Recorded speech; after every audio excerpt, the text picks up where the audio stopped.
Tony Conkle, city manager for Oregon City. Senior budget committee member. Yeah, they're getting ready to kick me off, so here we go. Kyle Barnhart, citizen, budget member. Bill, And I'm Bill Peterson. I'm a budget committee member, been in the community only since December or so, but have about 40 years of doing city budgets. jack of all trades. Managed cities for a long time. Andy Smith, the city person thing, first timer, Budget, budget and urban renewal as well. Lori. Lori Arnello, I'm also just a citizen budget extraordinary. Just It's citizens. more than city. We're all just citizens here. This is our finance director. For those of you that did the interviews with me, this is Matt Zook, and I'm Denise Griffin, I'm the mayor, and welcome to Budget 101. And we would like kick it off. Thank you. Oh, here comes Commissioner Smith, so we'll wait a minute. We'll let him in the door. Come on, go in the right door. Don't go in that door. They always try. There's does say non-entrance on this. But that is yours. All right. And this is Rocky Smith, one of our city commissioners. We just did all of our introductions. All right, so take it away. Jacob, do you want to use this? Oh, Jacob, you can get the I'm Jacob Wiley, the city. It's where all the magic happens. So, I don't know. You got it on maybe? Oh, look at that. Oh, it said no. Oh, it says on now. All right, well, I'm Matt Zook, finance director. Thank you. Give it a test play. There we go. So thanks for coming out, everybody, especially on a non-sunny day. We're indoors, so you don't have to compete with the sun outside. We're gonna do 101 training. It's a pretty informal meeting tonight, so much unlike the future upcoming meetings, this is gonna be this Q&A, and just feel free to answer, ask me questions as we go through. These are the topics we're gonna cover tonight. And if you brought something to take notes on, feel free to take notes, but I'll also email this in so that you can have that for reference. As long as you don't use that against me in a budget meeting. Well, now that you've said it, Yeah. it's, you know, Yeah. challenge accepted.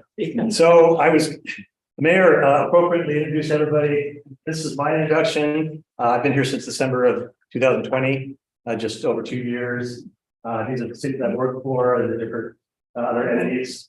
I supervise the finance team and the court team. We have 11 finance staff and 4 court staff.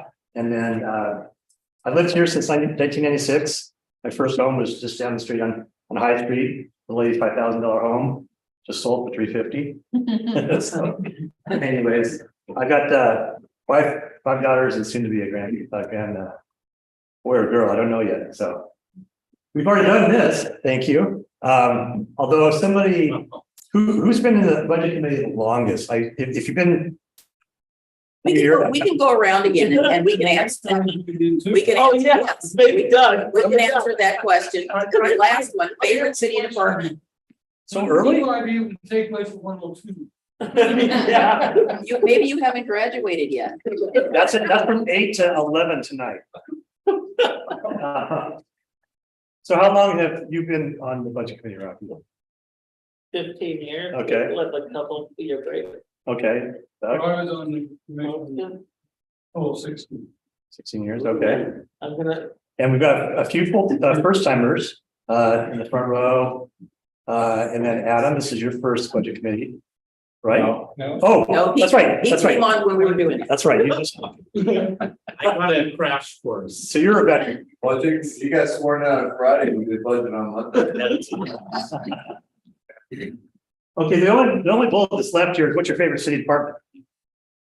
oh, geez. We have to say finance, don't we? All right, we'll move on. I'm gonna have to throw in either administration or public works, Gosh. All right, but they're all my favorite. Equal, yeah. Yeah. so we're going to talk about Oregon budget law. This is the drier part of the presentation. Why do we have local budget law? Not every state does it the same way. I've only done this in Oregon, but I've talked with other city managers that have done it in California, and it's entirely different ballgame. In fact, some head scratching differences, like you don't have to have a balanced budget in California, apparently. Obviously, the federal government doesn't have that power budget, but the reasons why Oregon has a budget law is to standardize some of the procedures for presenting, preparing, and administering the budget. In Oregon, every city does it the same way. Every state, the whole process is the same. And in Oregon, citizen involvement is a pretty high priority. So the citizens, you're all citizens, but we bring in an additional matching appointed member for every elected member or every member on the governing body. So that takes the governing body and doubles it. And so that's the process that you'll be in as a budget committee member. We are in the process of preparing the budget right now. So we're providing a method of estimating revenue, expenditure, and proposed taxes. Those estimates are what we have at the moment in March, April. And then by the time the process ends, hopefully things are the same. Generally, they're not. But we also, the last bullet point is just one of the unique things about Oregon budget law is it sets a standard for what we can spend. And so we can control our not so much our revenues, but we control our expenditures that promote efficiency and economy when using public funds. This is right off on the state's website. So this is what they put forward as their values for Oregon budget law. Question for you. Yeah. So does the city of Oregon City go through a formal process to appoint a budget officer, or by virtue of the fact that you're the finance director, you are officially the budget officer? Neither. Well, we don't go through a formal budget process. We actually have by charter, our city manager is our budget officer. And so some cities will actually go through the appointment process and it's a formality. Ours in Oregon City is a charter appointed position. And so I am not the budget officer. Mr. Conkle is. And then by virtue of him being the budget officer, he gets to prepare the proposed budget. And then that is presented to the budget committee. So he's technically delegating it to you. He gets to delegate it to whoever he wants to. He thought about John Lewis, but John taking all the money for himself in public works. Yeah, too many slides. Yeah, too many Oh, slides. too many slides, okay. We'll rival that tonight, hopefully. Anyways, yeah, so we do delegate. It really is a team effort. I mean, all the departments pitch in and prepare what they think is going to be their expenditures and revenue for the next 2 years. And so what is budget law? Budget law in Oregon is actually, if you go to the Oregon Revised Statute, there is a section called local budget law. And it's, you can Google ORS 294-305 through 565, and you'll see a lot of, dry reading. And then there are also Oregon administrative rules that kind of mirror the ORSs, but they provide a little bit more flesh on the bones. And then finally, the Department of Revenue is actually our go-to people for Oregon budget law questions and answers. They are the arm that does that for the state, and by virtue of that, they do it for everybody. So that's who we often refer to. They have a great team of I don't know, probably 6 or 7 people that we can email or call with questions, and they actually do training at least every other year, I believe even annually. COVID kind of created a challenge there, but they'll actually do that at Clackamas Community College here for those of us up here, which is great because you get to have an open Q&A.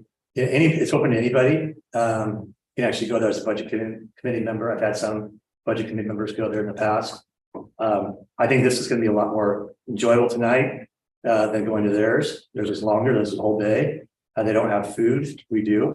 So that's the background about Oregon budget law. Any questions on that where you go to find that? And we probably won't talk about it a heck of a lot in the formalities of budget meeting, but it does govern mostly what we do as staff, and that creates the routine that we go through. So in addition to what the state says as Oregon budget law, Oregon City has its own budget policies. And we're going to go through the key components of our policy, but our budget document actually puts this budget policy and other policies that the city operates under in the budget document, so people understand. And these are the things that are valued to Oregon City. We're required to prepare an operating budget in accordance with budget law.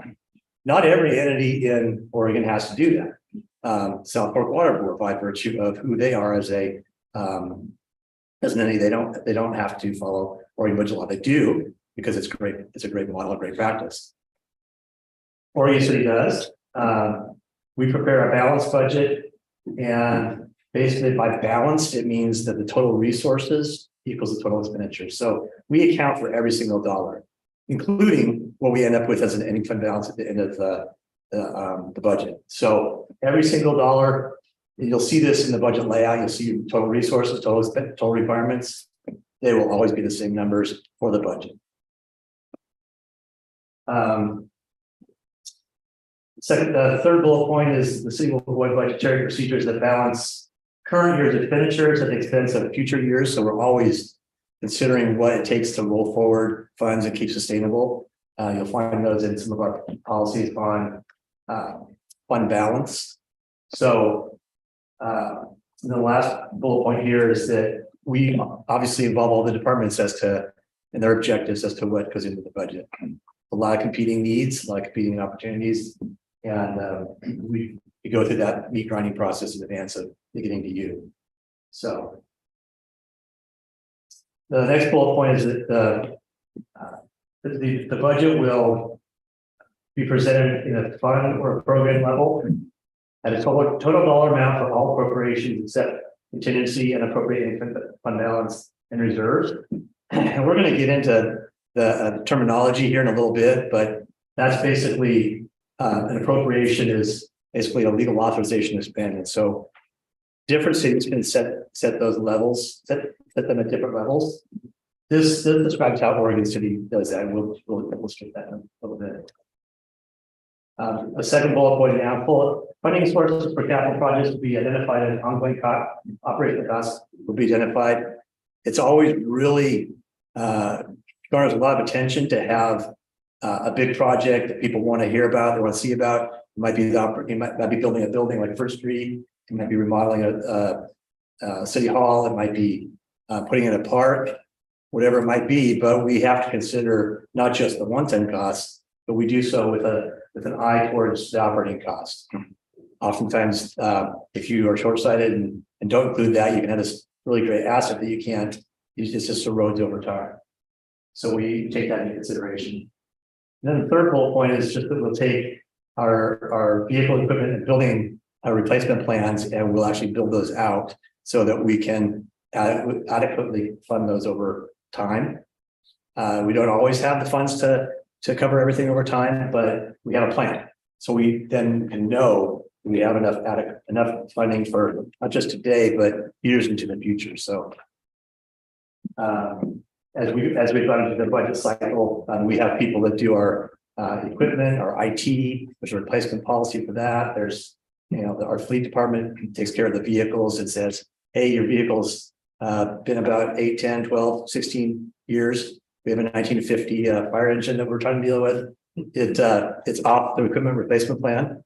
But so then of course buildings are the big items that are tough, and we're dealing with deferred maintenance and those sorts of things. So we have plans, and we try to fund those. And then there's just the last bullet point is about the cost analysis of salary increases and how we go about estimating how much we pay our employees, which is one of the largest portions of the budget.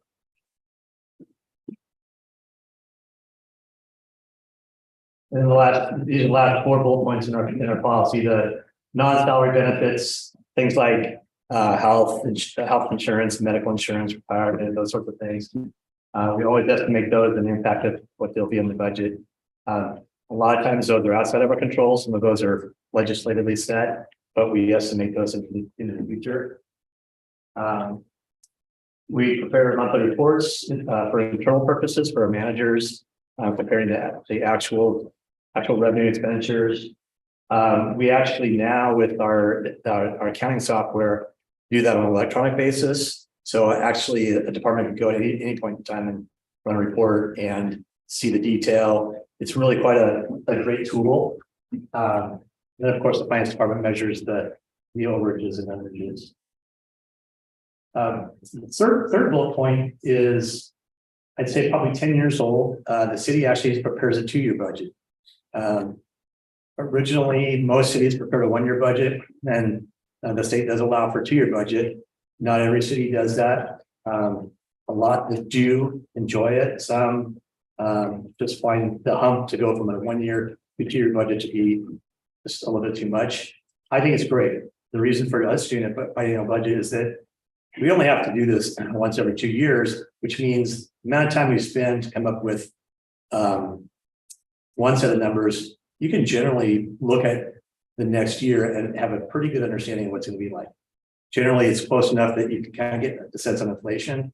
You can kind of know your revenues. Some of the contracts that you're in are already set. So it's kind of a reduction of the actual operational costs to just mobilize and get people together. And it also allows for stability too. Generally, things done in 1 year are subject to change through the political process, the community process. 2 years, by the time you get ramped up to do something and that year drops off, that's too soon. So in my opinion, biennial budget is a really good time period. Yeah. Doing the biannual budget, do you like reforecast throughout that time at all? Yeah, we do. We actually monitor it throughout the year, and then the last several years, we didn't do it this last year, but we do a mid-biennium update, and so that allows us to kind of recalibrate, see what we're still on track, and go from there. So, and then we'll talk a little bit about the budget change process, so that we actually can change budgets after the budget committee has set that. So that would be the opportunity.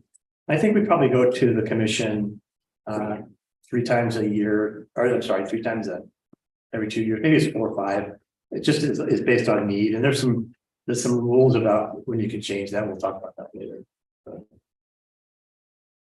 And then the last bullet point, this is a value that is in our policy because there's a little bit of cost, but there's a lot of benefit, I think. We actually take our adopted budget and we send it to the Government Finance Officers Association to get the Distinguished Budget Award. And it's kind of like accreditation, but maybe not as rigorous as maybe police department. But there's the Government Finance Officers Association. They're national and they set best practices in how cities deal with nationwide issues. And they actually have set standards. It's probably been in place for, I don't know, maybe 40 years, where the cities can follow kind of a template for what content they have in their budget document.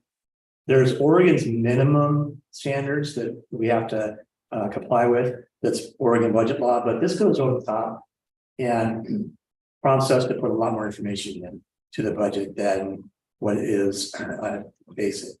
So things like financial forecasts, more background on the city, kind of what the city's profile is, a lot more statistics, a lot more meaningful information that actually makes the document worth reading as a first time person in the city.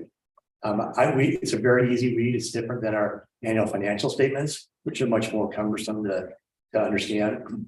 Actually, whenever throughout my career, I've looked at a lot more budget documents just because there's information in there about the city that you can really get a good overview on. So the city has gotten the award for, I don't know, Aaron, how many years have we gotten the award? Probably 2013. 2013. Okay, and maybe even further back, probably in the archives somewhere. So I've actually talked to other cities that have debated on whether or not it's worth the time and effort. I think it's great because it only costs about $100 to apply for. You'll see the award in the next document in the future years. And it actually looks good for outside people as well. So if the city were to go out and issue debt or go out and borrow, there are credit rating agencies that want to see a good financial document, a good budget document. And so they look at things like those awards and so forth. So anyways, so that's the background about Oregon budget law. Now on to the more enjoyable things like you. Who is the budget committee made of? The governing body is in Oregon City. We have two different government agencies. One is the city and one is the urban renewal agency. So the city has how many commissioners? Not a commissioner can answer this. How many commissioners do we have? Screen. Oh, all right. Smarter, not hard. They'll get progressively harder. They're all on. Yeah. So we have 5 commissioners in Oregon City and then 7 urban renewal commissioners. Some of you are appointed just to the Urban Renewal Commission. And so you represent the 2 matching people to offset the 2 additional people on the Budget committee, the urban renewal budget committee, not the urban renewal commission. Right. The 2 of you, Bill and Julie, are on the Urban Renewal Commission only. The rest of you are on the city's budget committee. So there has to be an equal number of appointed and elected members of that. Cities don't always get that. Sometimes there are vacancies. In fact, I think the last cycle we went through, we had several vacancies. Sometimes people just drop off throughout the term. Sometimes they can't make a certain meeting. And we'll talk about that in a little bit, but the third bullet point is one of the more confusing parts of budget law. You actually have to have a quorum is the majority, and that's in our case either 6 or 8 members. Actually, it's the 4th bullet point that's the nuance. Any affirmative action taken by budget committee has to be approved by basically at least a quorum of the original size body, even if there are less members present. So it's not a majority of those present, it's majority of the committee as a whole. And so you might have, and this has happened in my career a lot of times, you might have say a 7-member council, and you might have a 14-member body. You'll have 11 people at the final meeting. And it's not just the final meeting, it's any meeting, any decision that's made by the body. So that's important for us because come the end of the budget process, we might have a quorum and only a quorum. In order to get an approved budget, everybody has to vote yes. So it's a nuance and that doesn't apply to every public meeting body. That's not the way that the commission has to do it, but that's the way the budget law is prescribed. So we like it when you're here. All members have equal authority to vote, and any member can be a chair. In fact, one of the values that we have in Oregon City about the way we approach budget committee meetings is we've actually met in here so that everybody's on the same level, same playing field. If you were to go to our commission meeting at the public safety, you'd see the members up on the dais. Hard to get 14 members around a dais. So we like to have that understanding and feel that each one of the members is equal. We have different members being chairs. In fact, one of the business items that they'll take care of at the first meeting is who's the chair, the vice chair, or the vice chair, and then the secretary. In Oregon City, we have a secretary, and doesn't mean you have to take all the notes and turn them in. It's just in the event that one or the other can't be there at the meeting, the chair and the vice chair can have equal roles to run a meeting. The chair, the vice chair, and the secretary cannot travel together to the meeting in case they all get taken out. So,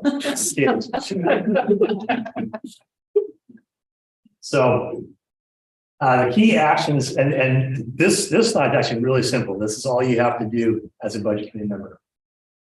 You approve the budget. You set the tax rate. That's it. That's your rule. That's what you do. So approving the budget is obviously a lot more detailed work than just rubber stamping something. I've heard a lot of it over my years about budget committees complaining about just rubber stamping the budget. We don't want that to be the case. So there's a process. In fact, hearing from the commission as we began this process, we wanted to have meetings more available and maybe spread out so that the process of approving the budget could feel a little bit more intentional, a little bit more maybe spread out and slower pace. Those are the 2 things they must do. Can they do anything else? They can, yes. The reason I ask that is in any budget committee I think I've been on, that's basically what they've done, and I don't know that any other actions were taken. I'm not sure that's the case, but Yeah, that's a great question. Actually, in some cities, these are the things that they have to do. Once you've approved the budget, like that's it through the next 2 years. So approving the budget is actually one of the two motions that you'll take as a budget committee. I approve the budget in the amount of, and there's an amount. In our case, this last cycle, it was $235 million. And I'll provide you the amount, provide you the language. It'll be easy. Once you're ready to do it, you do it. Also, the second motion is to approve the tax rate. And in our case, provide a little history here. Back in 1996, 97, Oregon, the way they processed, where they handled property tax levies went through a radical change, and in that process, Oregon City was assigned a rate of 5.0571 per thousand. That's the maximum we can charge based on Oregon Constitution. That's the maximum amount you can charge without doing a few other things. You can do levy a debt, like a general obligation bond, or you can do a local operating levy, like you'll often hear fire departments do. But that's our maximum. We have not operated our maximum for since 2013. In 2013, we were operating at $4.1590 per thousand. And then in 2013, the city raised it to 4.409, and that's where we stand today. There were a couple events that occurred at that time historically that caused the city to under levy. Primarily at that time, and maybe Rocky, you remember, I think that's when the fire department was divested from the city, and now the city is served by Clackamas County Fire. I think there was even some TVFNR, Clackamas County Fire, at that time. But by virtue of having fire provided by another agency, which also levies a tax, the city rolled back some of its tax. We had to, I think the vote was we had to divest ourselves of ours and then vote to join that particular district. Right. But we also had to get out of the TVFNR at Tualatin Valley Fire. We were with them for a very short period of time, and we had an amicable separation. Say, Very good. In 2013, the city increased the levy in order to provide 3 additional police officers to the budget. And so we've operated there ever since. So now Doug's question, the last bullet point talks about meetings for the budget committee. We can meet like we're doing tonight for general purposes such as training, and we just have to notice those at the public meeting. We went a little bit over the top and put this in the newspaper, and it wasn't required. We don't do that with all of our meetings. And obviously, everybody read the newspaper and came, so it's really effective to put in the newspaper. But basically, the one caveat that we have to be careful of as a committee, you have to be careful as a committee, is not discussing specifics about the upcoming budget until the very first budget meeting, which will come at the time at which the budget officer, Tony, delivers his budget message that will go with the proposed budget. So that's why tonight was a training. I've been in other cities where the budget committee has served as kind of a finance committee, and they will meet just to have conversations about general finance. Sometimes that's just educational. Sometimes it gets more formalized into a finance committee where they actually do more oversight and review and those sorts of input to the finance department. But you have to be really careful about at this time of the year about what we discuss prior to that first meeting. So anything that we talk about tonight with the budget will be about the existing budget, and more as just kind of a training and overview. I want you guys to walk into the budget process knowing how to look at the budget when you get it. So any questions about that? Okay. So most of you have received several emails from me by this point. The budget process begins in January with the budget calendar. Everybody's pasted that calendar to their family calendar, right? It's gonna take most of your time, basically April and May, but we kick it off in January, and the reason for the calendar is that there is a tight schedule between when we begin and when we end. We absolutely have to end by June 30 of each budget cycle. And so in order to do that, there's a lot that goes into it.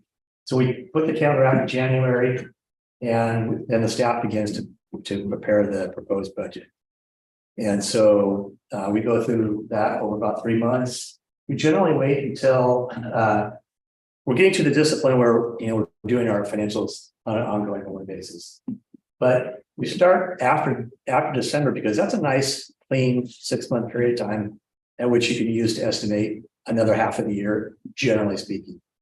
So the other advantage of starting after January is closer you are to the end date, the better information you're going to have.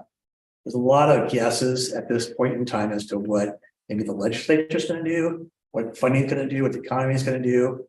And sometimes you're actually waiting till last possible moment to print before you put a number in there. We began to we released the budget document in April, so you'll get that this year, April 12th. It'll be available to you. We'll come and come to your house, drop it off, have tea, a cup of coffee maybe, and go read the whole thing with you. The public will get it on the website, and you can get a hard copy at the library or City Hall as well. It's a 200 plus page document. If you haven't looked at it yet, it's worth reading, but that's why we give you 2 weeks. So, Julie. So is this a capital and operating budget? And then do you work on them simultaneously, or do you do one first? You do capital and then O&M? That's a good question. We have one budget, so it is capital and operating, and we do it all at the same time. So in a little bit here, we'll show you how that's structured within the budget, and you're going to begin to see like operating and capital almost hand in hand, depending on the fund that you're looking at. So it is just one process throughout. So there are some operations of the city that are capital intensive, and some that are really not. Most of the administration doesn't have any capital. A lot of public works has a ton of capital, mostly what they do. So does that answer your question? Yeah, I just find that sometimes, so at my company, we do capital budgets first, and then whatever's left becomes kind of like your O&M, which hurts you if you don't forecast that correctly. So we tried to switch it the other way around and make sure you get your O&M done. your O&M and set aside the dollars for that, because the capital is what we can come back and true up, during the year. We can't change the O&M. So once it's set, it's set. It's a balance, I'll say. I mean, we do it at the same time. I would say we have a basic core function that we have to do at the city, but maybe contrary to PGE, where you work, we have multiple services that we offer that have different funding sources, can all be used in certain ways. So if we could conglomerate all of our funds together, it'd be an entirely different story.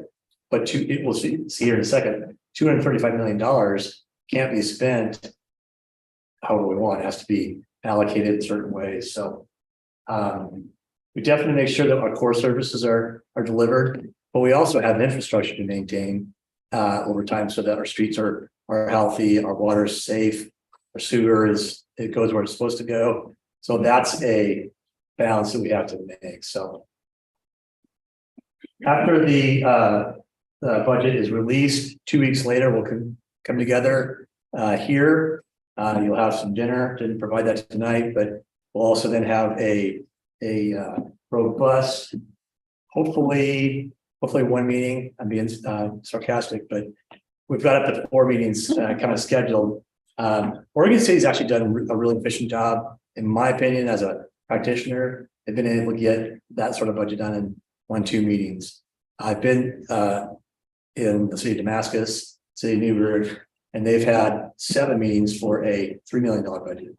So I will say that the process that goes on here is at least streamlined enough so that hopefully what you're reading is understandable at the level you need to be at in order to approve $235 million. I have no opinion on whether or not it goes too long, too short. That's really the citizens and the committee's decision. We build in time, though, in order to meet the deadline of getting the budget passed by a certain date. So after the budget committee is done reviewing the budget and making any changes they feel is appropriate, then they approve the budget. And that's a key word because approving is what the budget committee does. Once it's approved, then the city can then take and publish a financial summary in the newspaper and put it out to the citizens, as well as revise the document that you were presented with and add an additional column that reflects both what was proposed and then what was approved, so that the citizen can see what changes were made. And then from there, the budget goes to the city commission or the urban renewal agency. Both actually. So, and what the city commission will do is they will adopt the budget after they have done their own deliberations. And they can make changes differently than what the budget committee approved. Sometimes those changes are governed by steps that they have to go through in order to make those changes. And we'll talk about that in a little bit. The budget committee meetings themselves, you have to have a quorum as we talked. Presiding officers, we've discussed that already. The delivery of the budget message, Tony does a great job at that. He has an entire, not just a message, but a presentation of the budget as a whole. You get a good overview of the entire budget without getting too deep in any given department or program. And then from there, we can go into detail and answer any questions about the library or finance or public works, etc. So the delivery of the budget message is actually a requirement and an important part of the process. So that happens at the first meeting. We also take public comment at that first meeting. And once we're done with the meetings, like I said, we approve the budget and levy the property tax rate. So for those of you that are, well, the city's budget committee, every member of that committee also serves, well, they've all been appointed to the Urban Renewal Commission's budget committee as well, with the exception of the 4 additional members, 2 that are on the Urban Renewal Commission and 2 that are appointed to that committee to balance that out. So the urban renewal budget process will happen after the city's process. This year we have an election on May 16, and that will relate to the urban renewal agency and its authority to issue debt. We purposely scheduled those meetings to be after that election, so we knew what the results were going to be and how we presented the proposed budget. But that's a single fund. It's a different animal. It's one sole purpose operation. So it's generally much easier than the city's budget. So we've allowed for 2 meetings for that, and that'll be end of May. So at the commission meeting, how many of you non-commission members have been to a commission meeting? Okay, or watched on TV? You don't have to raise your hand. Yeah, so they're coming there to partake in the news. You said entertaining. Yeah, same with them. Okay. So the commission meetings, like I said, the budget goes into the newspaper as in a summary form.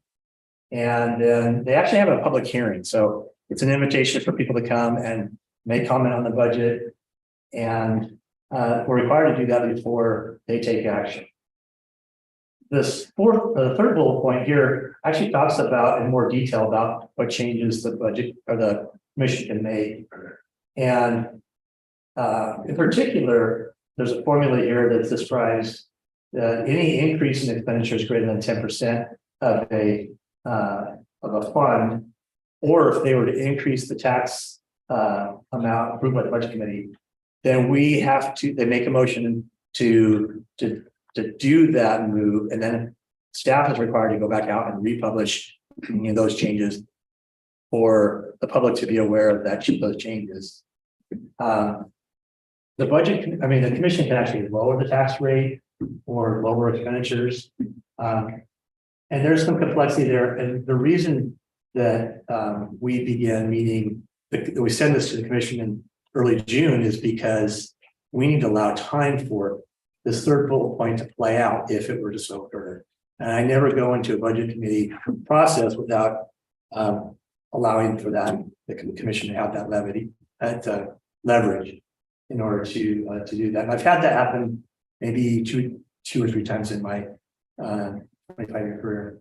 So it's always something that the complexity about doing budget committee process is there's publications and that have to go out, as you can see here, sending something back out to the newspaper.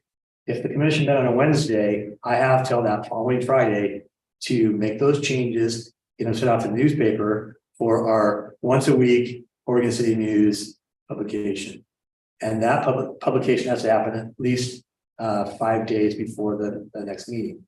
So a 2-week gap in a meeting is like the minimum between some of these steps, which is why we have a budget calendar to lay out every step, and probably why some of you might feel like this is rushed and the meetings are tight because there's so much compression due to the publication.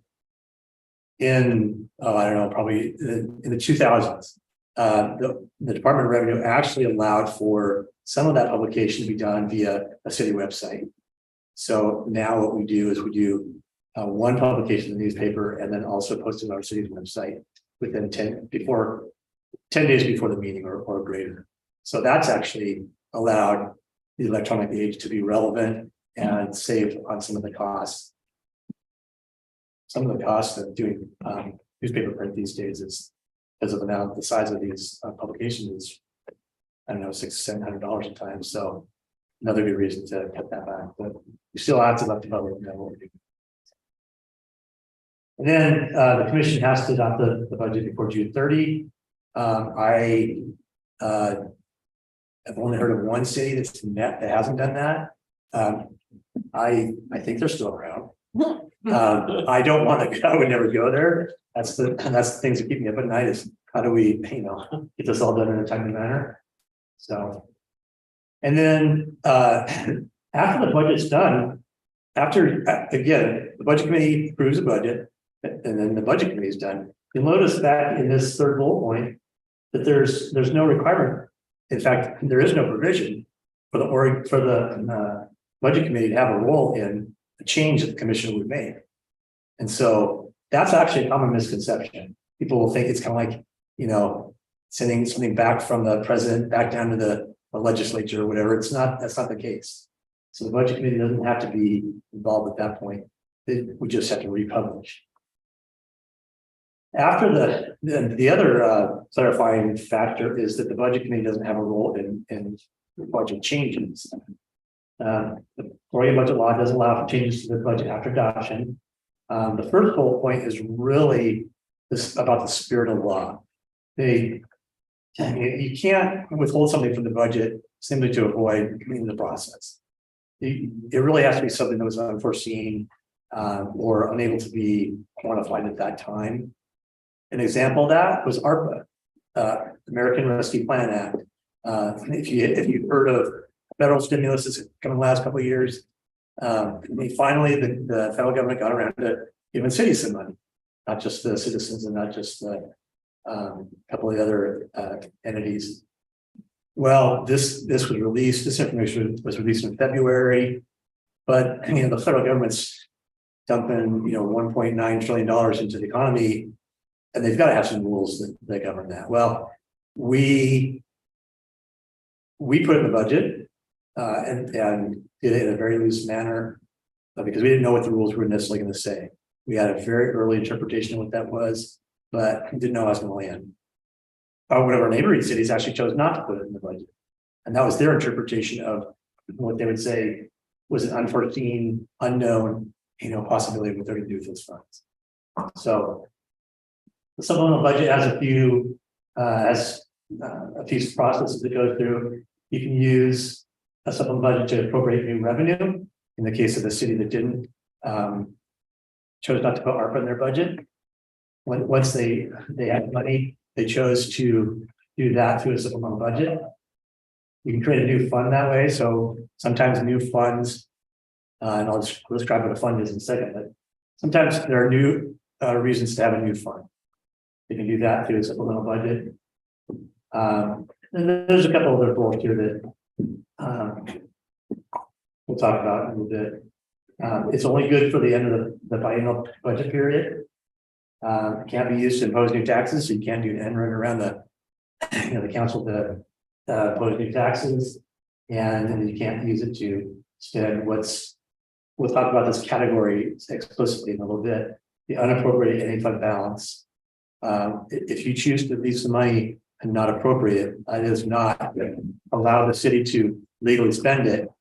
You can't go back later and choose to borrow from that, or you choose to spend that unless you're either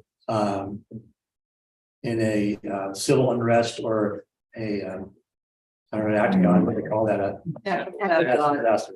Thank you. I just want to make sure you guys were listening. So this next bullet point is really something that can cause issues if staff member or others.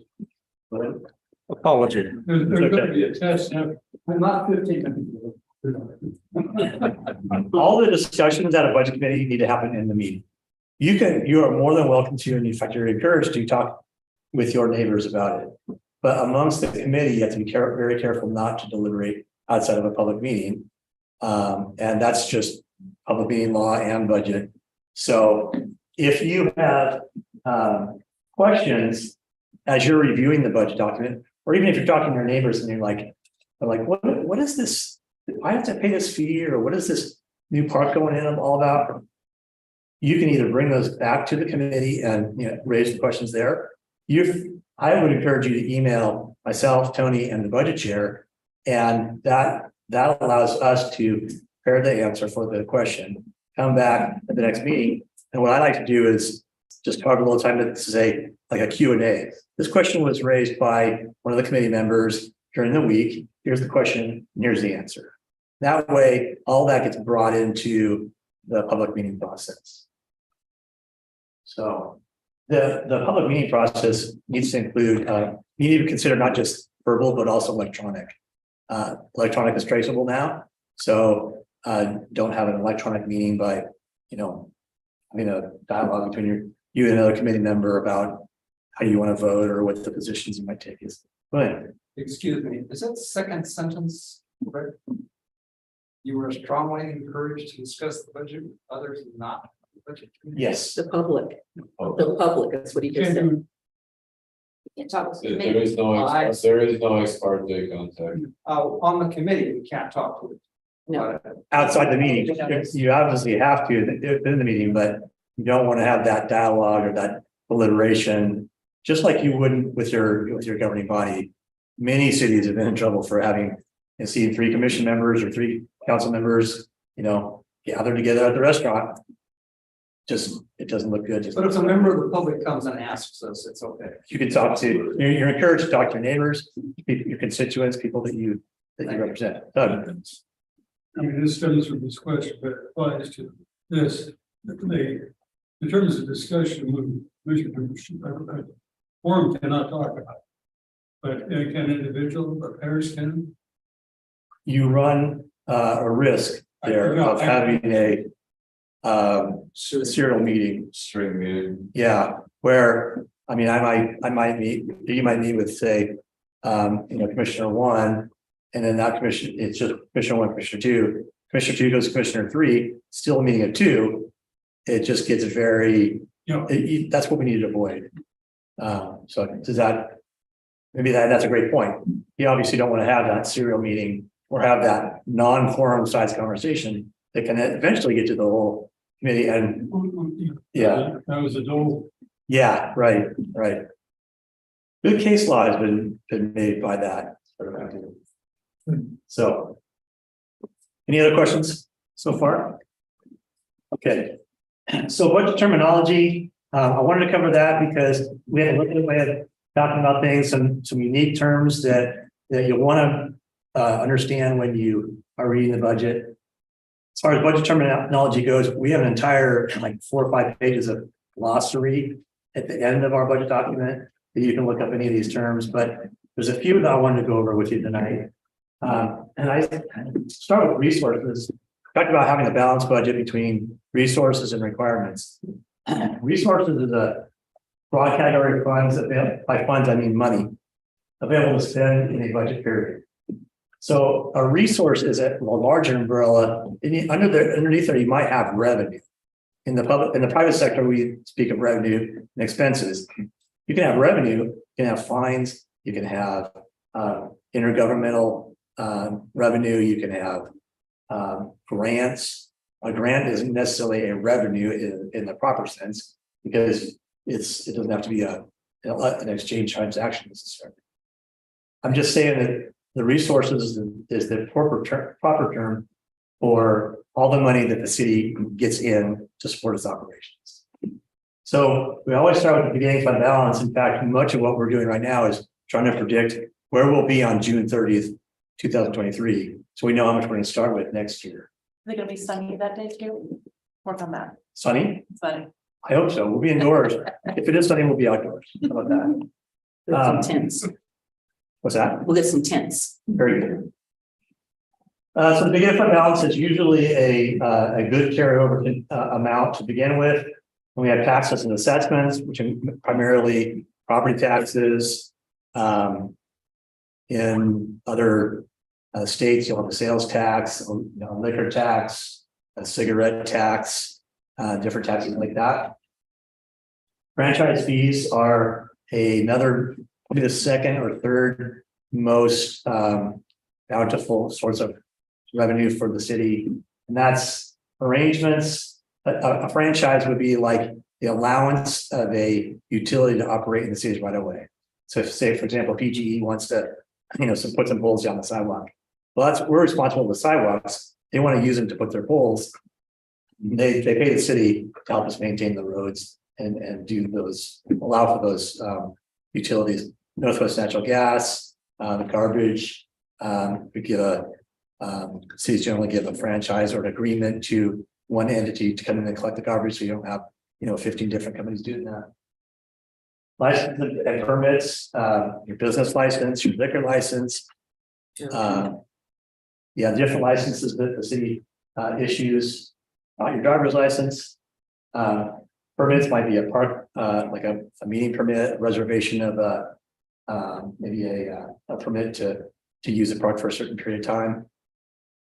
Intergovernmental revenues are revenues that generally we receive from the state. Sometimes we receive them from other governments, but in Oregon, a lot of taxes are collected by the state and then distributed to the other governments on a proportional basis. Sometimes it's based on population. Sometimes it's based on activity within that city. An example would be the marijuana tax. The state has a 17% marijuana tax. City has a local 3% marijuana tax. State collects the 17% and distributes that amongst using a formula of those cities that allow for marijuana operations to be in their city, whether you're a grower, retailer, producer, or a wholesaler. And so if, like our city does allow for that, we get a portion of what the state collects. And then we also get to collect our local 3% match, but not match. So the county gas tax, and the state gas tax. Yes, gas taxes. Registration. Right. So we use estimates on those revenues. Charges for services are things like your water. We deliver a service to you, we charge you for that service. Charges for services are the primary source of income for your utility, water, sewer, storm. So Fines and forfeitures, if you're lucky enough to meet Jim Van on the street, our police chief, or any of his fellow staff members, you may get a fine, you may get a ticket. Those will allow you to be introduced to our municipal judge and very kind lady. And so if you want to, understand that process better, I'd say after this meeting, just tear it down. Tear away from this building and see what happens. Don't really do that, but we often think of fines as tickets or even our code enforcement. So if you have there's a complaint or nuisance, or it would be noise or garbage or something like that, we have a code enforcement section that they come and work with those folks, and sometimes fines are levied there too. So Tony, have we ever had where we've had a forfeiture of a property and then we've sold it and took the proceeds, or somebody owed us back taxes for, owed us back fees of something like that? Sure, or what usually happens is there'll be a code enforcement violation, we'll go in, do the work, and then lien a property. And then when the property sells or they want to square up, the city may hold.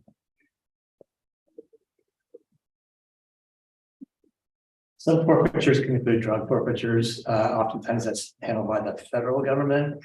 And we, local agencies can participate in some of that.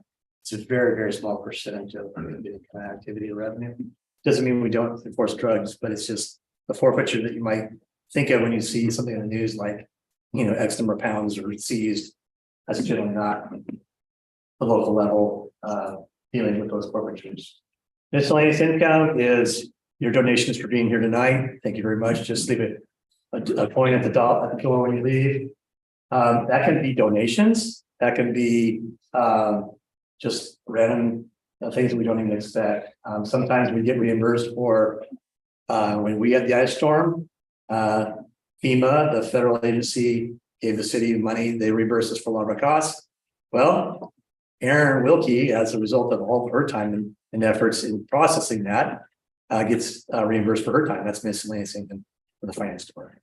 So You know what people like the library so much? They'll charge you a fine, but when you come, they only make you pay half of it. I bet your code enforcement doesn't do anything like that. Or you can bring in some cans of food. They've been cans of food too. the last bullet point here is transfers in. And one thing that I don't think I necessarily have a slide of this, so let me talk about what a fund is. A fund is a self-balancing set of financial books that represents an operation designed to have the boundaries around it, so it's easier to track those activities. So, for example, you might have, as Doug just mentioned, the library fund. If you're a proponent of the library and want to understand why, how can they exist without all those half-price fines, you can go to the budget document and look at the library fund, and you're going to see revenues and expenses just for the library. That's a fund that, in the budget document, we'll have to balance, and those funds are dedicated just for library operations.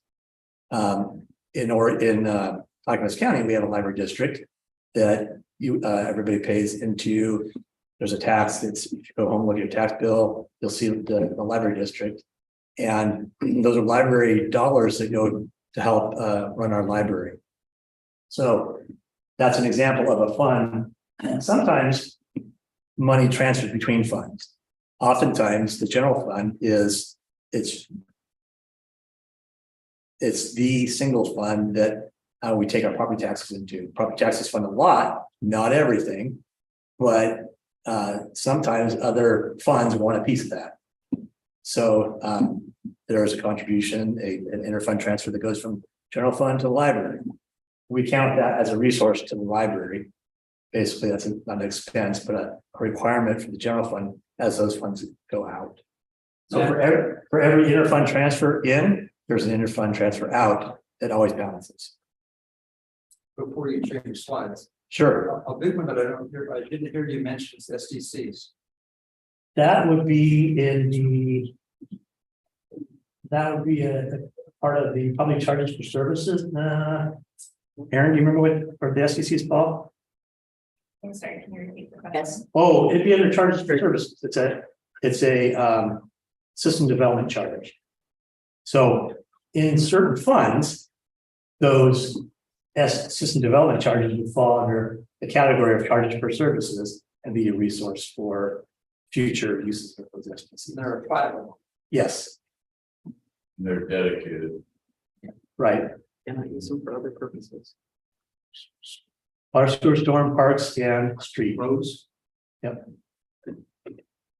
So on the backside, after you've identified all your resources, we generally start there to know how much we have to spend. You go start going into your requirements, and these are categories of how the funds are used. Personal services is all of the employees of the city that deliver the services to users. That is generally the biggest category in a labor and service intensive government like the city of Morgan City. The second would be capital outlay, and that's where the big dollars go into large projects like building your street or Myers Road or delivering water services to the city. So your personnel services will have statistics we'll talk about in a little bit called how many employees do you have? And not only how many full-time employees, but how many part-time employees and how do they translate into full-time employee? Like if you have 2 half-time employees, add those together, you basically have a full-time employee, just 2 bodies doing 1 person's work. So we have a full-time equivalency metric that we use. In the city's case, I think we have about 210 FTE across all the city departments in the current year budget. Materials and services is all the things that are generally operational. So your supplies, your equipment, small equipment, training, travel, small tools, things like that. Those are called materials and services. Professional services for consultants will go under there. It's something that's generally used in that single year. It doesn't have a life beyond that budget cycle of that year, as opposed to the capital outlay, which we define as an expense that is either greater than a certain threshold and has greater than a 1-year life. So capital outlay can be a vehicle, which generally can last 3 years if you're a cop, 5 years, or 20 years if you're a parks ranger. Equipment can be longer lasting than a year, and then often capital projects, which I think we've already discussed a little bit tonight, where you're going to have a multi-million-dollar process that is generally over several years to complete. Debt service is where we identify the payments that we make on any debt that we've taken out. That represents just the principal and interest payments that go back to the lender. Special payments are basically general payments. It's a very small category that's rarely used. You may see that in the budget. We'll point it out if we do. Interfund transfers out would be, as I mentioned in the previous example, the general fund. If you transferring money to the library fund for a certain purpose. Contingency is actually a term that is kind of like your rainy day, kind of like your unanticipated costs of doing business. It is just a budgetary term. If you were to look at our financial statements, you will not ever see $1 spent on a contingency. It's a budgetary term that these bottom 3 bullet points, we're going to talk about a little bit here in a second. Those bottom 3 bullet points basically make up what you hope to have at the end of the year. And you categorize what you have at the end of the year in smaller buckets. Contingency is what you would have for operations, unexpected things that you would need to do in order to keep the services running.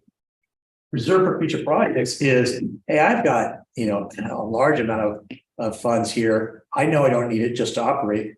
I need to save it for future years. For example, Oregon City has some limitation on its ability to issue debt in our charter. So in order to issue debt, we either have to have a vote or we accumulate a massive amount of cash for a future project. Myers Road was one that just got through 2 years ago, and several years of building up funds. Well, it's not as transparent if that's just a one lump balance. Someone look at that and go, well, how come you don't have more people out there doing this on my street?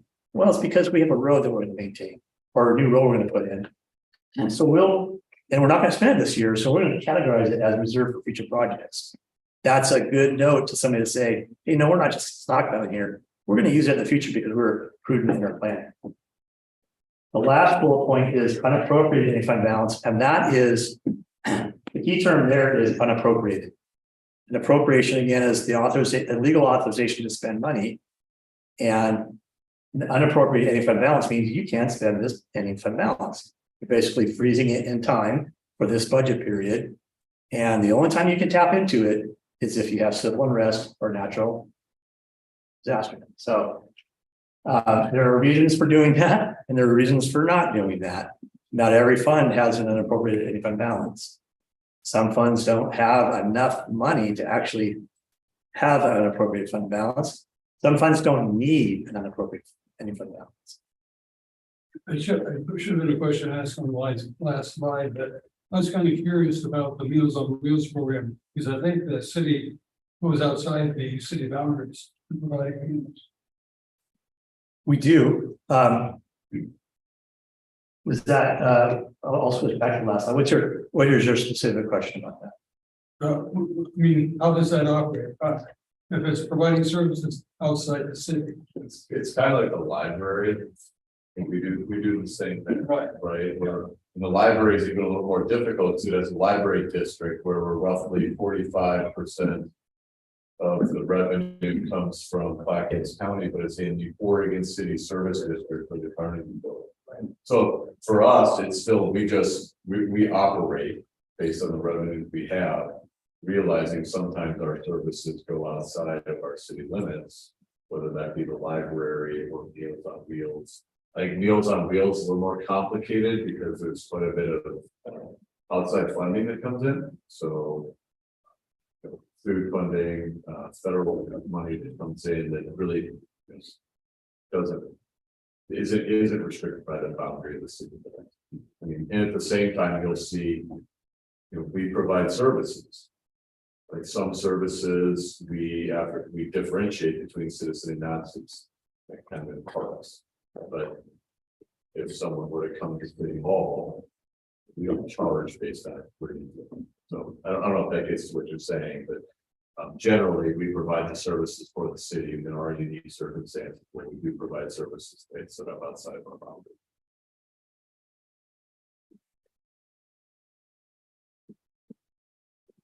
So I'm gonna pick up the pace a little bit. I just realized that there's a game that starts at 7. Not kidding. I want to be here all night. I want to be here all night, but it's 7 to 10, so I'm gonna pick up the pace. It is March Madness after all. I know there's a game tonight or not. This slide is key because I wanted to point out 3 distinct terms: proposed, approved, and adopted. We talk about budget, but if you're talking to a practitioner and a budget committee member, you're going to know that they know what they're doing as to which budget they're talking about. The proposed budget is what Tony presents to the committee. It's what the city has done all their work to do and say, here's what we're proposing. Here's what we think we need. That's the proposed budget. It's proposed up until the point at which the budget committee receives it. And then the budget committee goes through its process of amending the budget if necessary, and deliberating, asking all the questions. And then the action that the budget committee takes is approving the budget. At the end of that, when the budget goes to the commission, they adopt the budget. So if you're looking at the current adopted budget, you should see 3 different columns with numbers for this budget: proposed, approved, and adopted.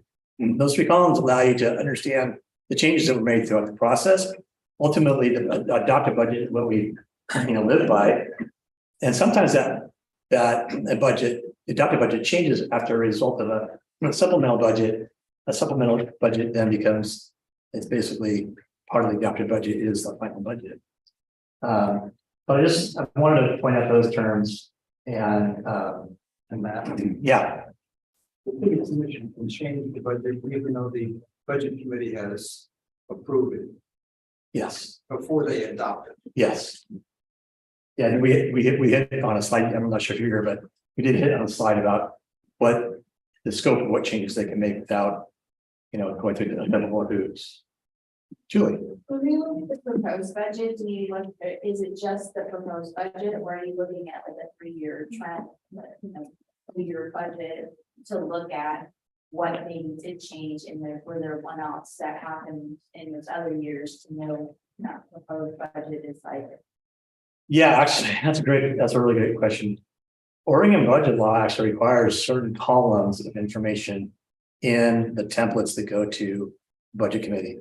And we always have to have 2 budget periods of history. In our case, that'd be 2 bienniums.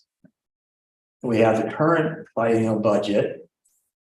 And then we have proposed budget. Internally, we look at, what the city has spent in the current year. Sometimes that's included. I can't remember if we've included the year-to-date actuals or the proposed where we plan to end up. But that's the history that we provide. And it's the 2 years worth of actuals, in our case, 2 bienniums. So you're actually looking at 4 years worth of history on the same line that you're looking at for the future. So it does allow for at least a 3-period trend to look at. And we will often comment on some of those trends in the narrative that goes along with the numbers. So. So you'll have various comments on it. So. Yeah.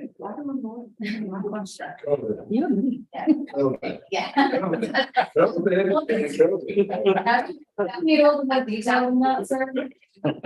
Andy, did you have a question? Was that, or did you? No, she literally asked both the questions that I was. Okay, and with the answer It was exactly, yeah. was COVID. No.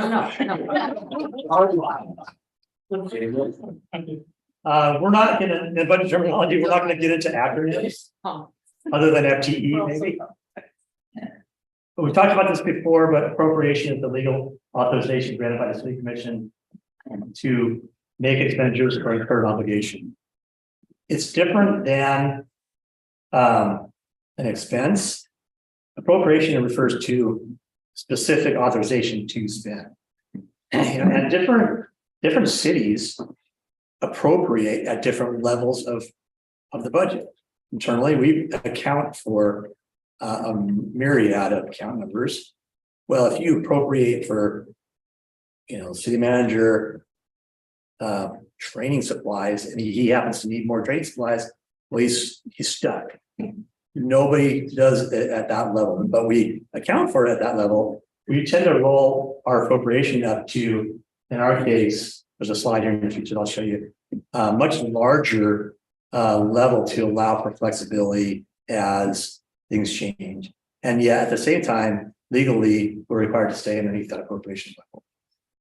The capital outlay, we talked about just a little bit ago, the useful life of the type of expense.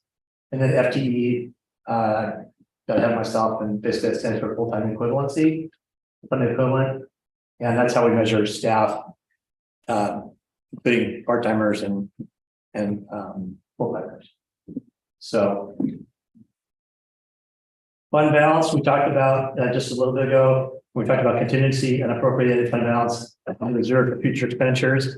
All 3 of those categories together are fund balance, but it's still critical to have them broken out. We do. And we talked about contingency. Actually, we talked about all of these, but here is from our budget book. This is the terminology that you can reference. Some of this might be on the quiz at the end. I don't know. I made this graph. Yeah, go ahead. So contingency. You're kind of assuming that something's gonna go sideways and you're going to have to spend it, you just don't know exactly on what. Right. Okay, and if it doesn't have to get spent, does it go into the unappropriated ending balance? It doesn't go into the unappropriated fund balance, but it will be used. It'll be part of the ending fund balance that gets carried over to the next year if it's not spent. Okay. Something that you just mentioned might remind me. if we need to use some of that contingency budget, we don't actually spend the dollars under the contingency category. We actually will bring a supplemental budget to the commission and move money from contingency up into the category that we need to spend it from. So if we're gonna do an FT, hire a new staff member, or we have an overrun on some operations, we'll do that. And generally you're supposed to do that before that happens, so that you don't ever go higher than the appropriation. You pick one word, Yeah, and you need to cover it. Is there a limit in terms of what contingency is, in terms of percentage? no. It's attention. The larger the better, but then it also means that, I mean, the contingency itself is primarily the unforeseen operational needs. So to have too much in there might beg the question, what are you doing with these funds? Shouldn't they be leveraged elsewhere? So generally there's a size, but not necessarily a rule, although some funds have a much more prescribed best practice. For example, like it depends on your cash flow as well. So in the general fund, and we don't get our primary revenues, the property taxes till November. So if we had to start from the beginning and levy our very first tax levy, we wouldn't have any money to operate for 5 months unless we had other revenue coming in. So some of that contingency is tied to the operations of that fund. Obviously a water fund, they charge you on a monthly basis for the services they delivered. So that is a faster turnover and generally at a profit to put back into the system. So it depends on the fund as well. This table is something that I designed, 10 years ago when, in order to help translate this terminology into different conversations, if you will.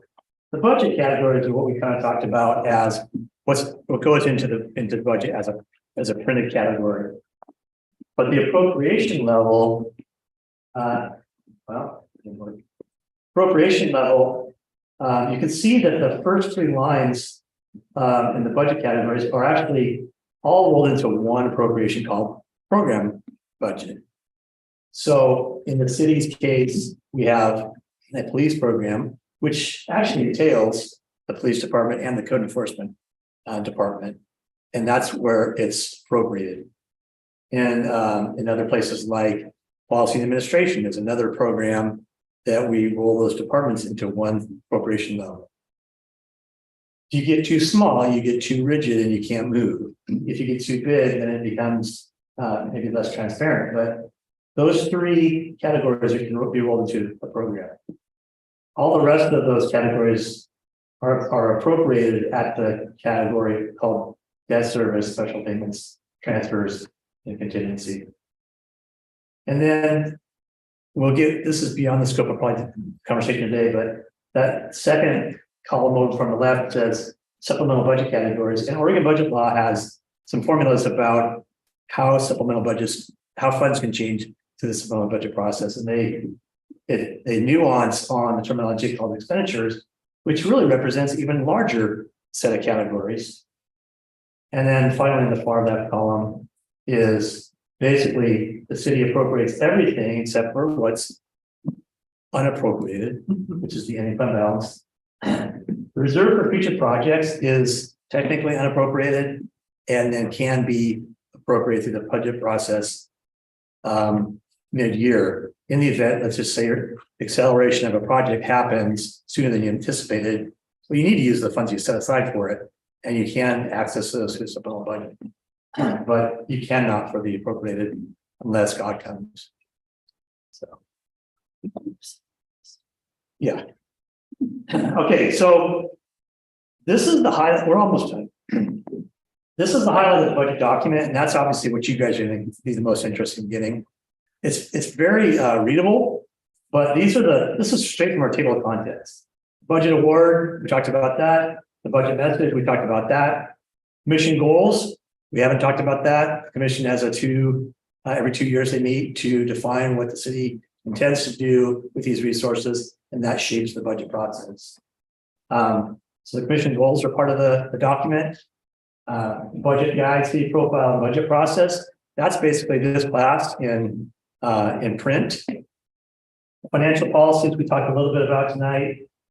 There's more than just the budget policy. There's debt, there's reserves, there's other policies that are included in the org chart so that you know where all the people are organized in an organization. The budget summary is and the budget detail are two of that's really kind of what the meat is. The budget summary is more of a 30,000 foot level, and the budget detail is more like a 10,000 foot level.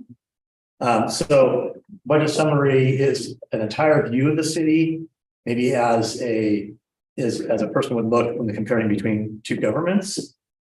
Whereas the budget detail, it gets down to the fund level. So where you talk about the library fund and the building fund, et cetera. And additional information is more relevant to the funds. And then we get into, this is actually at the end of our budget document.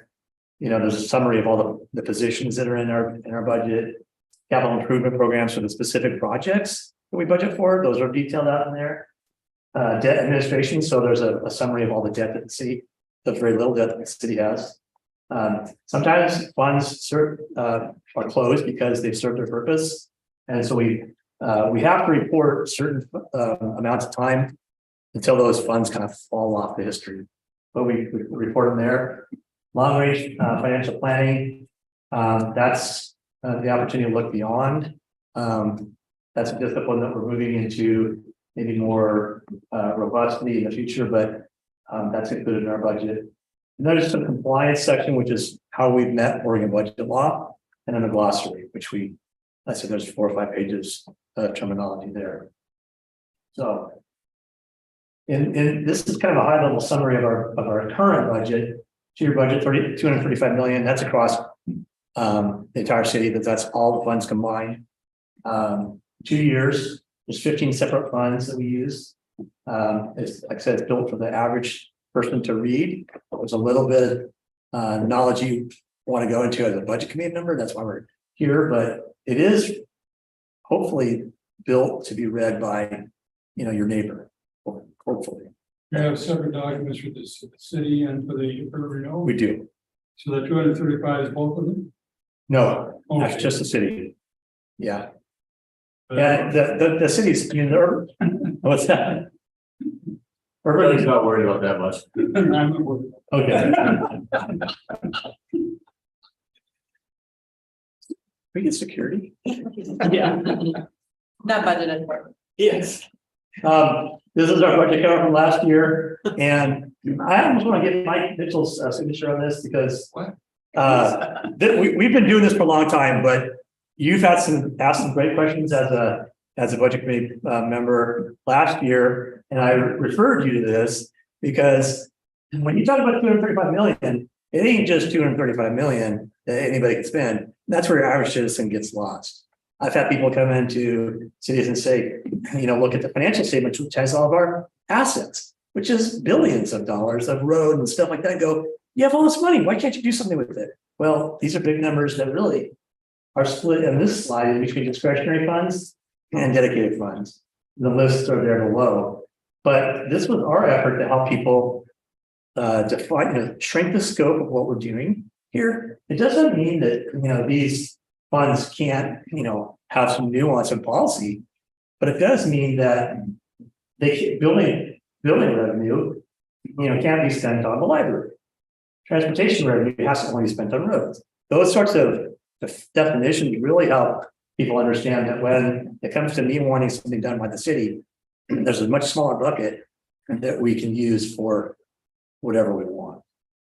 So these numbers are from this last budget. This is part of the slides that we'll have, or the upcoming budget document. Budget pitfalls. I want to talk about this real quick because time constraints, we talked about that. That's one of the things that can get budget committees, the budget process in trouble. I mentioned 7 budget committee member meetings because of a very contentious process in which, folks wanted to talk about minutia. Wanted to just get back down into it. Sometimes there's really important issues to iron out. And that can take time, but we don't have all the time in the world because we have to go through the process to meet the June 30 deadline. So keep that in mind as we're going through this process. Feel free to ask all the questions you want, but use the tools like email me, Tony, and the budget committee chair to answer questions in advance, or do your homework in advance so that you can understand the process by the time you get to the meeting, so that the important stuff can be discussed at that point. The level of detail, we provide multiple levels of detail in the budget. There is a low line level, and it's appropriate, I think, to go where you want to go, but keep in mind that as a budget committee, you have a larger purpose in mind than just narrowing in on a particular project or particular service.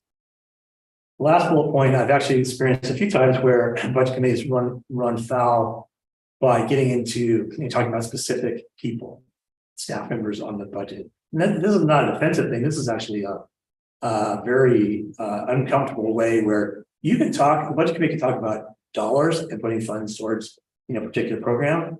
But when it comes to the performance of a program or a person, you want to have that with a different audience, i.e. the city manager.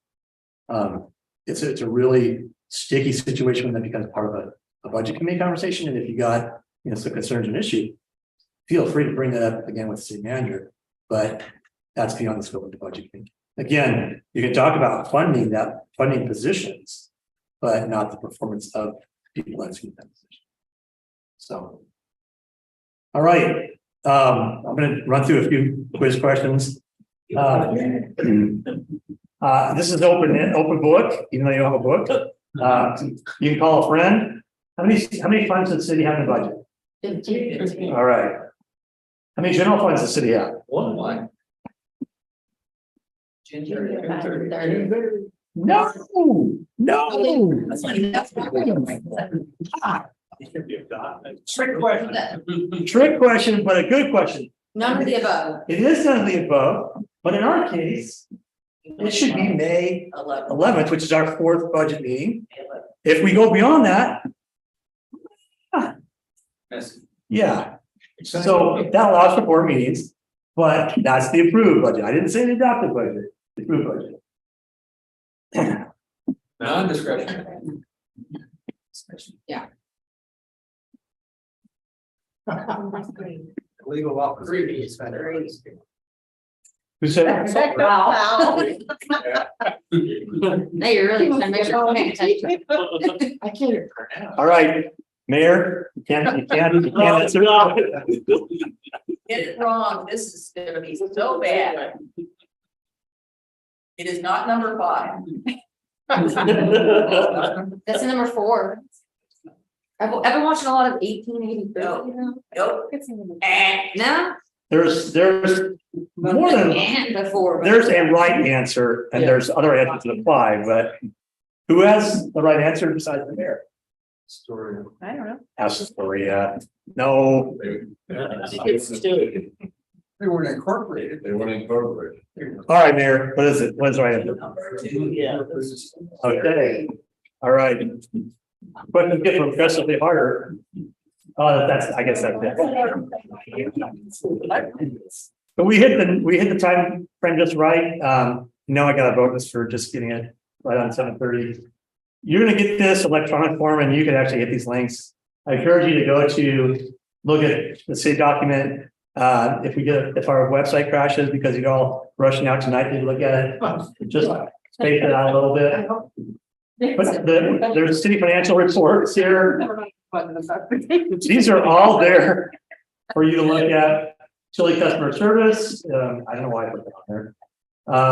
City meetings and videos of all of our meetings are there. In fact, we're going to be putting this meeting on screen here soon.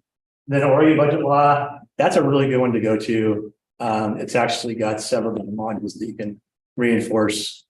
What we talked about tonight. And here's us, where you can contact us, email. There you go. Can you go back to my favorite slide? Okay. The one with your name. Here we go. Or I just walked right into that. Which one? The one with discretionary, non-discretionary. Oh, that's right. You want to autograph it or? No. Just real quickly, can you explain on discretionary general government transfers to? Like what, library planning, transportation, what is that? Yeah, so we talked about that category of interfund transfers. Sometimes there are purposes outside the general fund that can use our discretionary funds for their purposes. Either they may not be self-sustaining and like the planning department, for example. The planning department and the building department are separate funds from general fund. So there are certain levels of planning that they do at their core, the short range planning view. And then there's other things that maybe would normally be offset by revenue that doesn't, an operation that doesn't necessarily generate revenue in and of itself, like long range planning. Long range planning might generate revenue in the future, but in our case, general fund transferred 600,000 for the biennium to the planning fund to help them with their operations or the delivery of a specific purpose. I don't know that it necessarily has to be that way. It's just the way we've done it. Okay, Some jurisdictions put planning in general fund, Right. like Parks and Rec. right? okay, We could pull Parks and Rec off. They collect money for rentals and swim lessons, and then we have a number that goes over fund. Parks and Rec, right? So I think this is trying to show, building and planning collect fees, they operate, and then there's an operational component that isn't covered by what's collected, nor should it be. I see, okay, Long range planning, street trees, CIC, neighborhood associations. We couldn't as an organization charge. When you come in for a subdivision or site plan. We can only charge for the work to do that. You Right. can't add on over into it. So there is always a component that is, in my opinion, gonna be, funded through the federal fund if we want those services. got it, okay, thank you. Some funds don't even generate enough tax revenue, like the transportation. There's a lot of gas tax.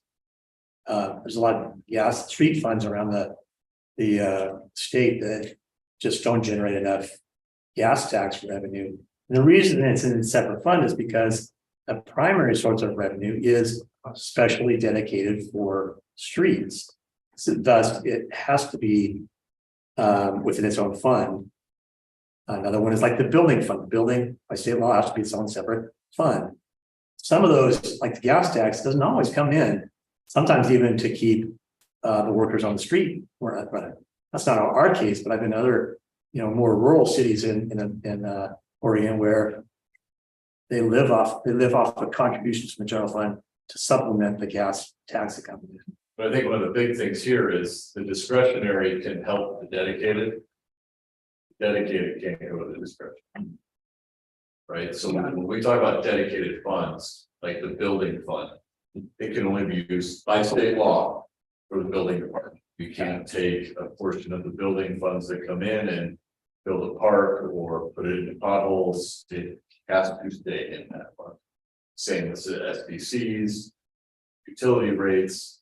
So that's why they're on the dedicated side of that ledger. Question with that, when you said that the SDC fees, that they can't be moved into, but part of the SDC fees are for parks and recs, so how does that money move? When certain projects are eligible to have SDC revenue spent on them, a portion of the project is expended directly out of the SDC fund, usually in combination with other revenue, like in the case of a park, it would be general fund revenue. So together, those two buckets of money would go to be put into a park. So under that SDC charge will be 5 different utilities. And then so like for transportation, we usually have 50 or 60% of the eligible costs as an SDC for transportation, got 40% that's gas tax, general fund.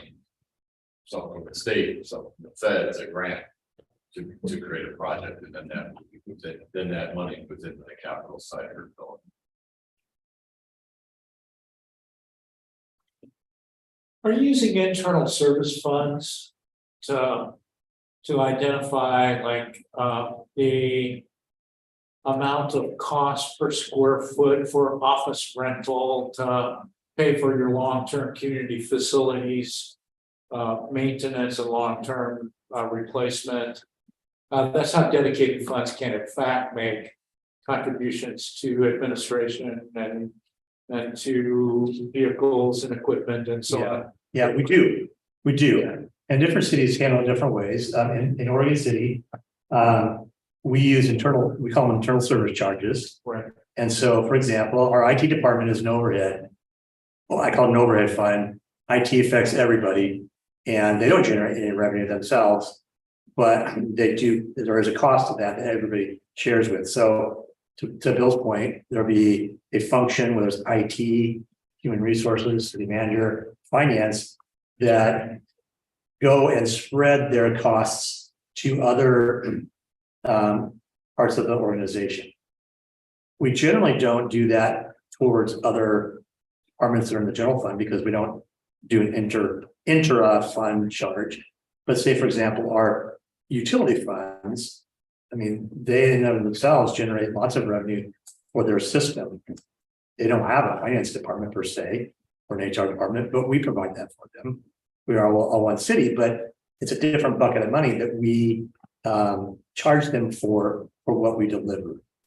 And so to that point, we do that right now. We do that in 4 categories, the ones I mentioned: facilities, IT, human resources, and city manager. We do those for federal and finance. Anyways, we do those. Some cities will actually have an internal service fund. We do not. We just charge those internal service charges from the general fund to these other funds, and that's actually a transparent part of the budget document as well. There's a page in the budget document that describes those internal service charges. It's probably not as refined in some places. Well, you know, it's something we've been working on over the years. It's something talked about trying to spend a little more energy on trying to understand those costs. Impacts are to providing those services in terms of.